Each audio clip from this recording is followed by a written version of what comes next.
नमस्कार. आज मी तुम्हाला माझ्या टेरेसमधील काही झाडं दाखवणार आहे. त्यातला हा कारल्याचा वेल आहे पहा. किती मोठा वेल झालेला आहे आणि कुंडीत असूनसुद्धा तर हा वेल खाली पडत होता, म्हणून मी या कुंडीमध्ये काठी रोवलेली आहे आणि त्याच्यावरती हा कारल्याचा वेल मी चढवलेला आहे. आणि ही पाहताय तुम्ही, ही टोमॅटोची रोपं आहेत. तर किती छान आणि किती जास्त रोपं आलेली आहेत. आणि ही तुळस पाहताय किती मोठी झाली आणि मंजुळासुद्धा आलेत.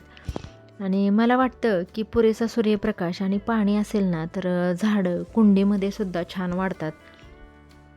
तर मुलाने काय केलं होतं, पिकलेल्या टोमॅटोचे स्लायसेस करून या कुंडीमध्ये पुरले होते आणि खूप सारी टोमॅटोची रोपं आलेली आहेत बघताय तुम्ही.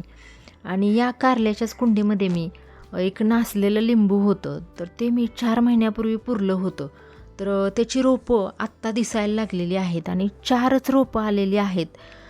तर खूप छान कोंब फुटलेले आहेत आणि पानं दिसायला लागलेली आहेत लिंबाची. तर किती सुंदर ही रोपं आलेली आहेत आणि हा वेल पण पाहताय तुम्ही कारल्याचा. कुंडीमध्ये असूनसुद्धा किती छान वाढलेला आहे.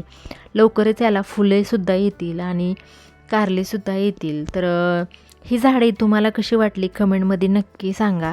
चॅनेलवर नवीन असाल तर चॅनेलला सबस्क्राईब करा, व्हिडिओला लाईक करा आणि व्हिडिओ शेवटपर्यंत पाहिल्याबद्दल तुमचे खूप खूप धन्यवाद. Thanks for watching.